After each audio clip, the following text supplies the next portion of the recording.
What's going on, kings and queens? It's your boy Byron, CEO of Self-Rise Enterprise, and we are back with another video.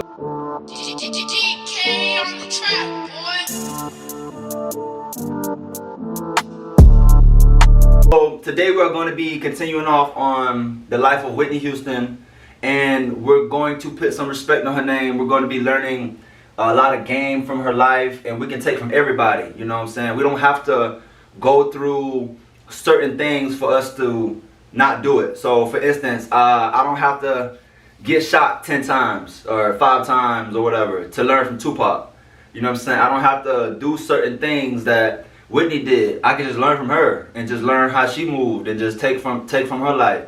And that's what this channel is about. This isn't about getting the dates right. This isn't about getting the exact times and everything else. This is more so to show the transition from how success comes and how it leaves, and how we can be able to learn from the success and also learn from the failure. So without further ado, man, let's get right into it. So Whitney Houston graduated in 1981, right? When she graduated in 1980, in the 1980s, she was already background singing for her mom, Cissy Houston, at midnight clubs and going out and doing things in venues in New York, and she was able to get her voice heard by Clive Davidson, right? When she was signed to Aristotle Records, they released Whitney Houston. It took 2 years for her to release her album, Whitney Houston, back in 1984, 85, up in there, right? So when she released Whitney Houston along with Touring the World, this shot her up to instant fame. She was literally the lone star in the sky. She was the shit in the 80s.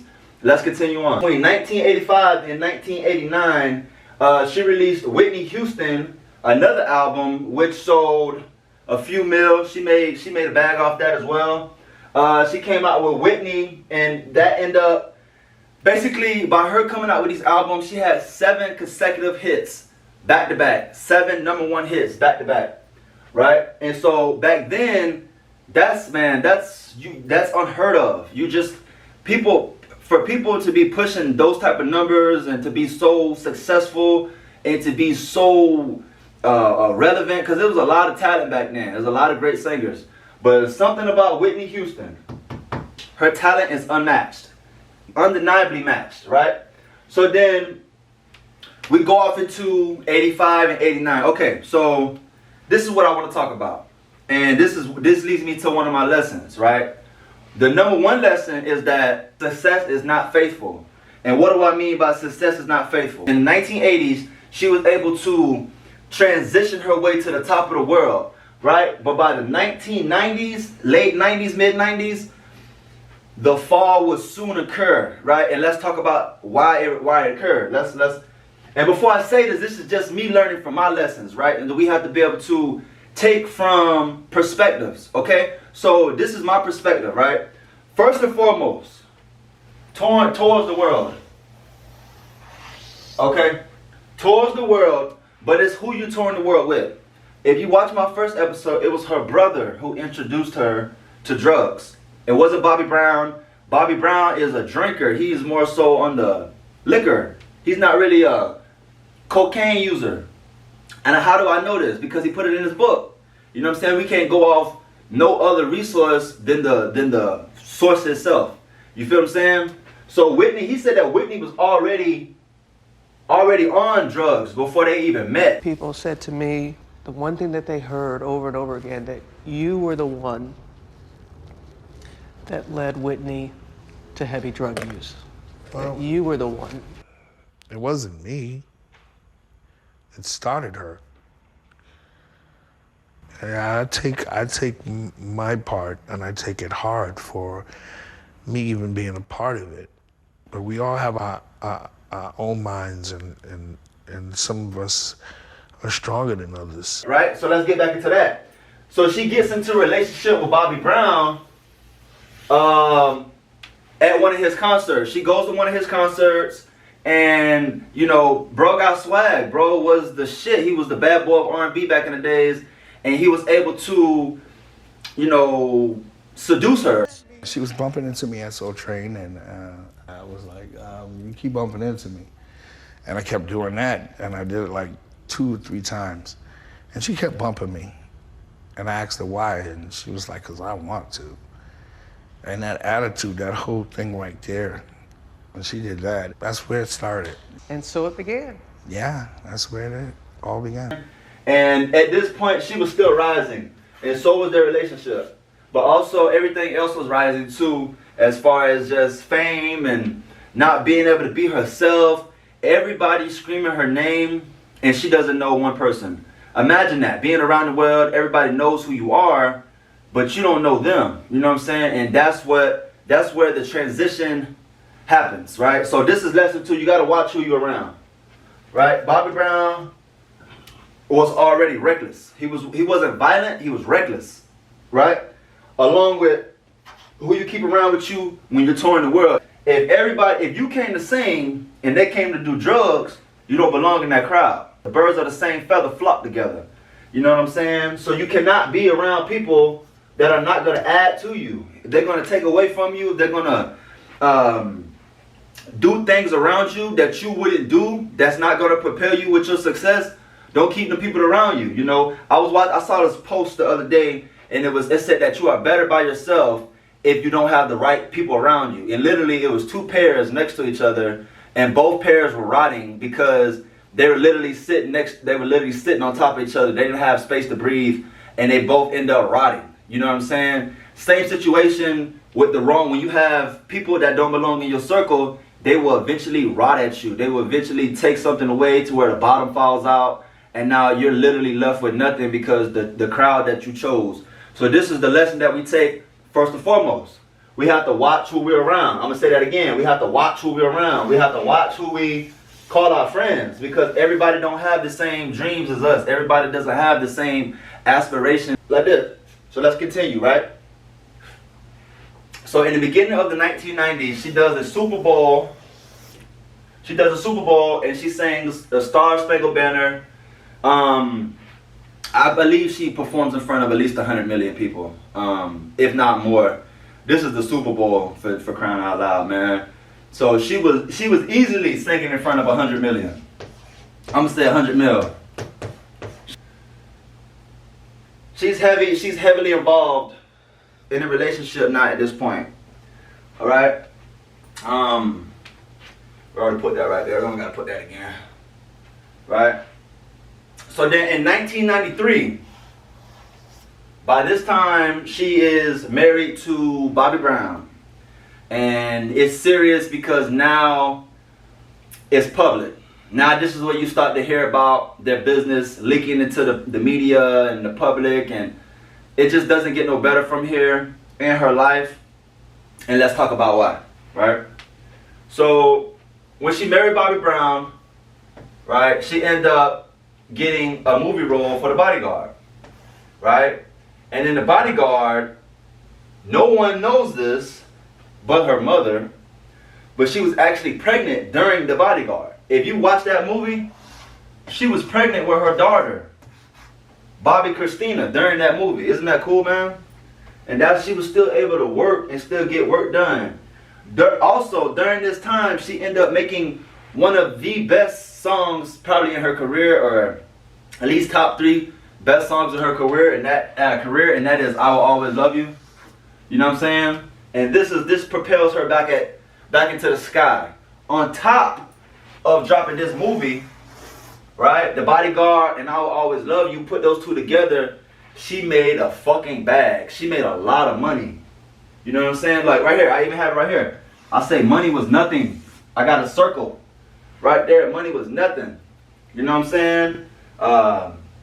But during this time that she gets pregnant, she has her family, she gets married, she does The Bodyguard, she collects a big bag, and then she steps back for a while. At least 2 years. At least 2 years. Thinking of, I read, going to an island and having a fruit stand. Yep. I find that hard to believe. Selling some fruit drinks to some people and going Nice, to fresh, a little organic community. fruit. Yes, little organic fruit. Me and my daughter, and living on a little island with a beach, you know what I'm saying? Living the simple life. You got to understand, I had been all around the world, and you know? Yeah. And I had done it all at that point in time, what I thought. Yeah. However, I wasn't remembering the gift that God had given me. Yeah. had totally kind of put all that aside. And my daughter was growing up before my eyes. And I just wanted to grab hold of that. It's amazing how fast that happens. Oh my God, it goes by so fast. And I wanted to watch her. I wanted to be the parent, because by that point in time, I was a single parent. And watch her go to school. And when she got home, be there. We get up in the morning and say, honey, it's time to get up. And when she come home, hi, you know, I wanted that moment. At that time in my life, I was going through so much trauma. I had been through, gone through. I thought that was enough for me. I had the money, I had the cars, had the house, had the husband, had the kid, and none of it really was really that fulfilling. I mean, you know, it was for a time I was happy, but I needed that joy. I needed my joy back. I needed that peace that passeth all understanding. I needed that moment, you know what I'm saying? That when I was 3 years old, that church thing, that thing that my mother gave me that I was born into, I was looking for that. Where the spirit hits and everybody has it? Yes. That you know whole what I'm saying? hallelujah moment, And I had thought it had gone. That thing that happens when we saw you in 1991 and you sing the Star Spangled Banner. Exactly. I thought I'd done everything I was supposed to do. And Clive said, no, it's not done yet. All right, so within those 2 years, she took a break, she relaxed, she chilled, okay? And so now we're gonna go off into Waiting to Exhale. Now, due to when I was doing my research on Waiting to Exhale, Whitney wanted to play another part other than the part they gave her, and she ended up getting exactly what she wanted.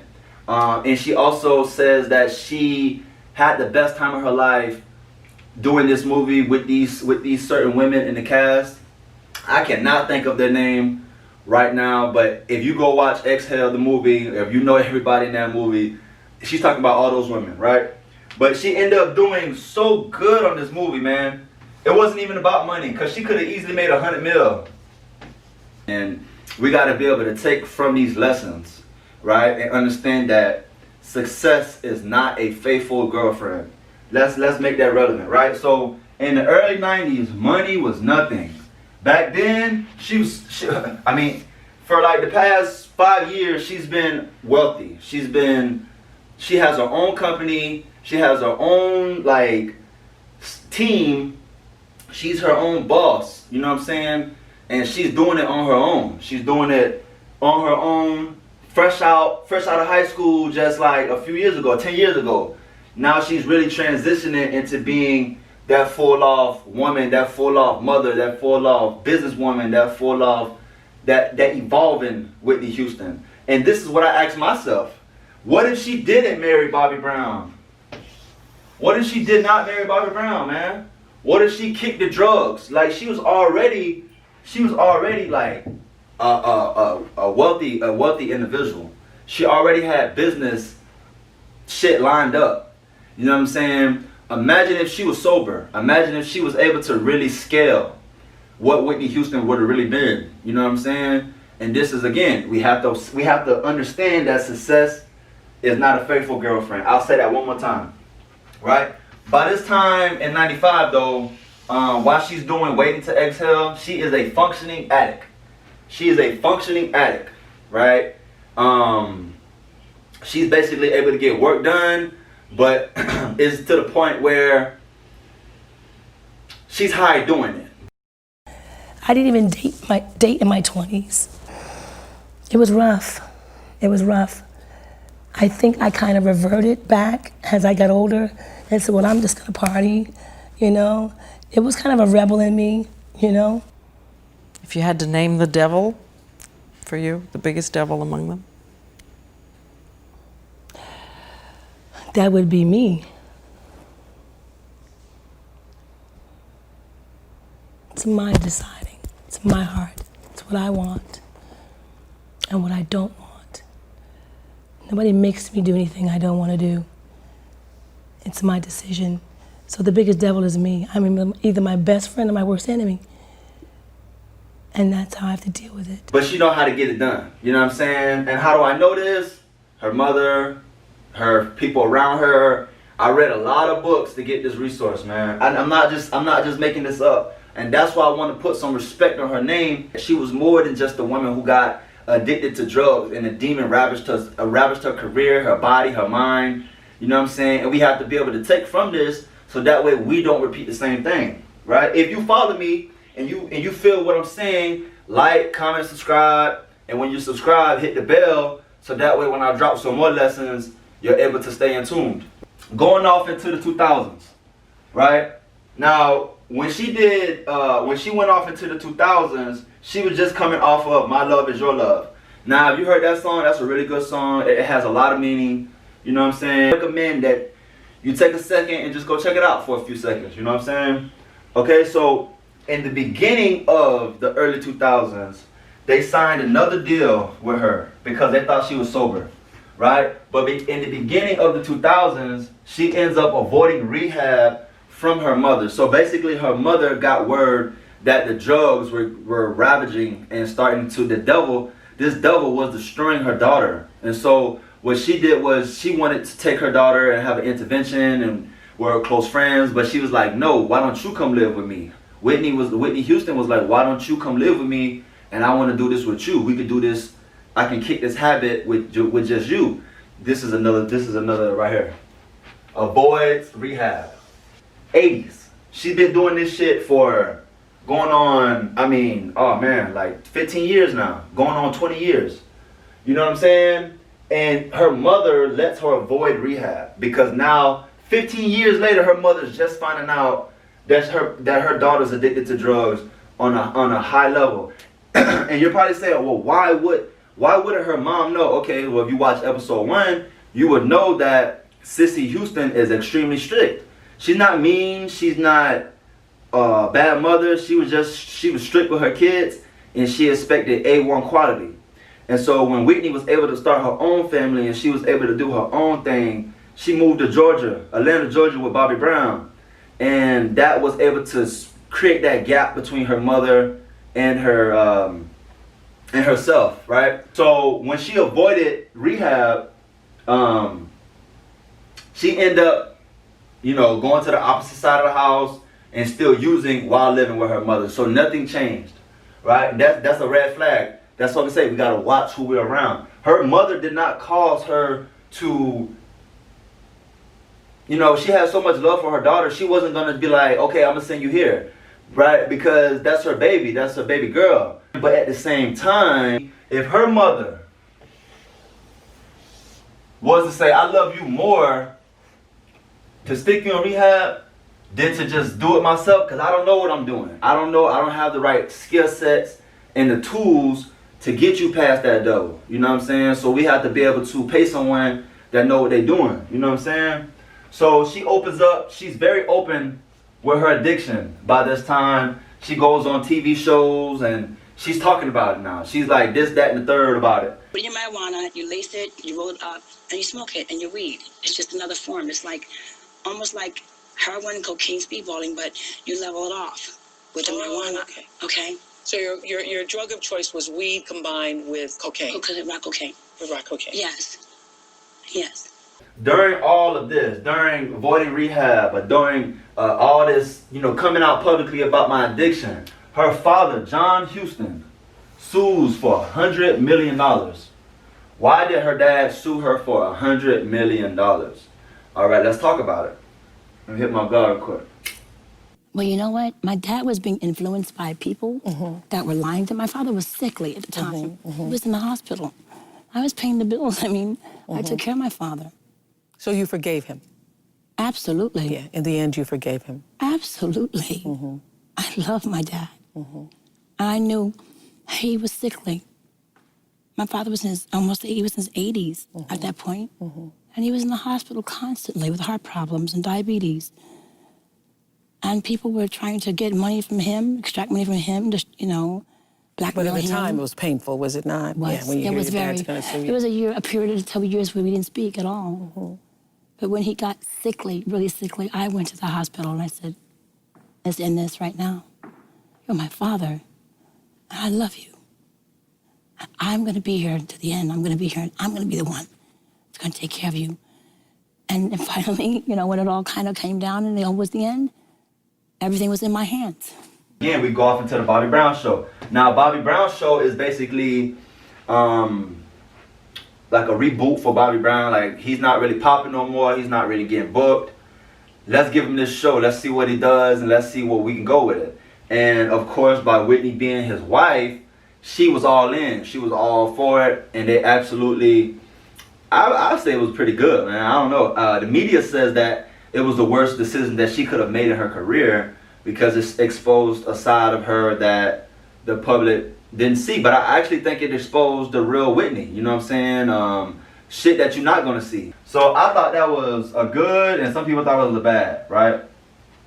So by this time, after the show, next year around that time, 06, 07, she's physically placed in rehab, right? So her mom gave her about 5 or 6 years to get right. Now at this point, it's going on 20 plus years she's been doing drugs, right?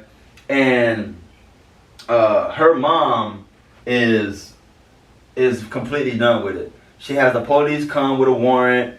They knock on the door. They basically ask her, you want to do this the easy way or the hard way? We're gonna pick you up and take you out, or you can walk with us. You're gonna go to rehab today. And she went, but she didn't talk to her mom for 2 years after that. After she left rehab, she didn't speak to her mom for 2 whole years, right? So then after those 2 years of being in rehab or being to herself, Bobby Brown and her don't work. They just don't work. And When did you know that that marriage was not going to work? I just knew, I was like, you don't smell right, you don't look right, something's going on. And then all this other stuff started coming out about him being with this one or that one or being too promiscuous. I was, little by little, starting to take pieces of myself out of the home. And I even asked him to leave. And he said, no, you leave. I said, it's my house. Mm-hmm. Why would you say me leave? Mm-hmm, mm-hmm. No, you leave. I'm not going anywhere. I'm staying here. And you're not going anywhere either. I said, well, I'm afraid it's at that point. Then he slapped me, but he was on probation for traffic violations. And he'd forgotten. And Forgotten that you can't slap somebody. you can't slap somebody on your probation. Okay, that means you're in violation then.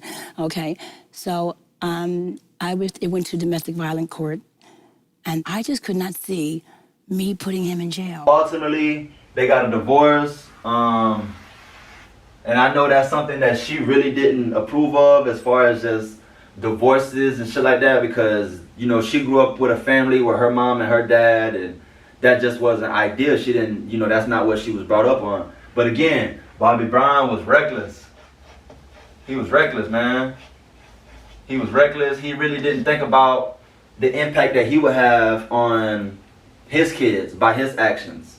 You know, Whitney Houston didn't think about the impact that she would have on her daughter by her actions. When you water your seeds with, and you place that seed and you put it in the wrong soil, and then that soil isn't correct. That soil isn't purified. That soil isn't holy. Holy means purified. You know what I'm saying? So the soil in which her daughter was being raised in wasn't correct for her to produce the right fruit, for her to, you know what I'm saying, be something in life. She actually went down the same path as her mom. But let's continue on. So when she divorces Bobby Brown, she cleans up, right? This lets me know that there is light in the darkness. No matter how bad you are on drugs, no matter how much you feel like you can't keep going with shit, there's always a rise from your demons. If you're able to put that work in, you can rise from your demons. And so she starts recording, right? She starts recording, and she comes out with a whole other album or whatever. She does the infamous Oprah interview where she pretty much spills her entire life, right? And then we go off into I Look to You, which is a gospel album. And she was able to pretty much write on her feelings and what was going on in her life. It wasn't pop, it wasn't R&B. It was straight up God's music, you know what I'm saying? And so, again, she goes back to rehab in 2011. And as we can see through pictures and through the transition of the 80s all the way to the 90s, we can see just exactly what this demon and this drug has done to her life. and we can actually take and we can learn. But I would say that lesson would be no drugs, man. No man-made drugs. Like, if it don't grow from the dirt, don't fuck with it. You know what I'm saying? If it's a mushroom, eat the mushroom. As long as it's from the earth, too much of anything can hurt you. You know what I'm saying? Too much of anything can hurt you. So we gotta be able to have that equilibrium. We have to have that balance with things, because too much of anything will eventually destroy us. I just wanted to be able to go over a few lessons with y'all and take from Whitney Houston's life. And I'm gonna go over 5, right? The first lesson I took is success isn't a faithful girlfriend, right? No matter what you do, no matter how much money you got, if you stop putting that work in and you're not as hungry as you was before you got that plate, man, you're gonna go back to where you was. And you can see that from Whitney Houston. She was a millionaire, multi-millionaire in the 80s.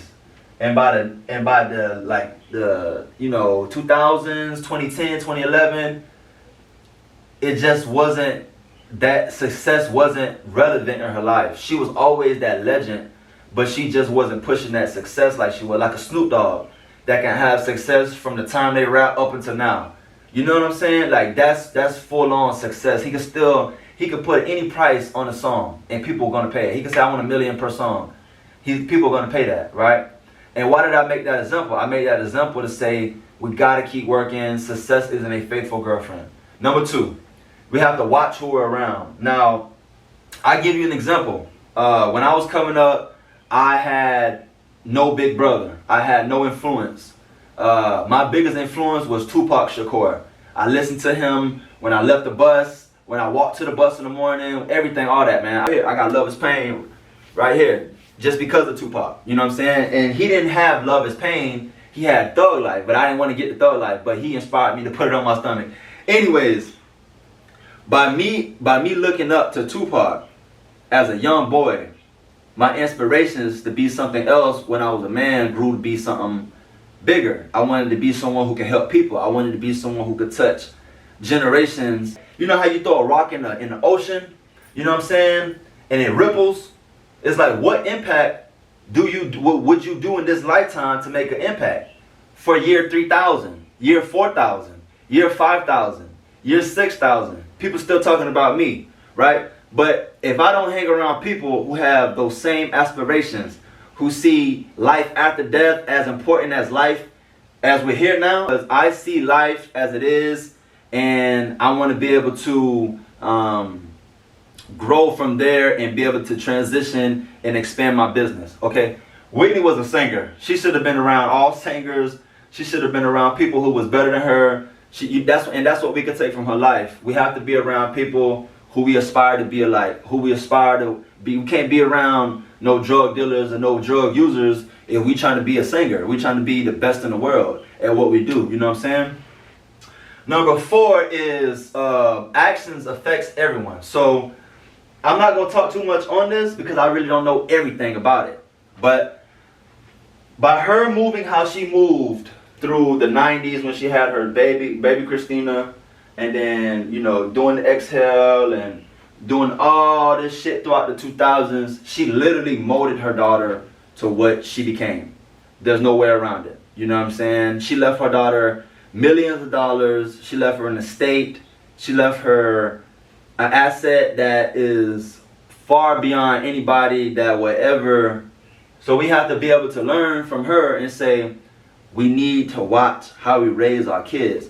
I talked about this in my episode with Tupac and Monster Cody with Thug Life. The hate you gave little infants fucks everyone. And what do I mean by that again in this scenario? They didn't give her hate, but they didn't give her the love that a child needed for her to be successful in life and be able to maintain. You know what I'm saying? Like, yeah, the actions affected everyone around. Not just Whitney, not just Bobby, not just her mom, the parents, everything. Everybody got affected. That shit was a ripple effect. And we just have to watch what we do now because we don't know who we're hurting in the future. Right? And we don't know who we're hurting that we truly do love and wouldn't want to hurt. Right? So, number 5, and this is the final one.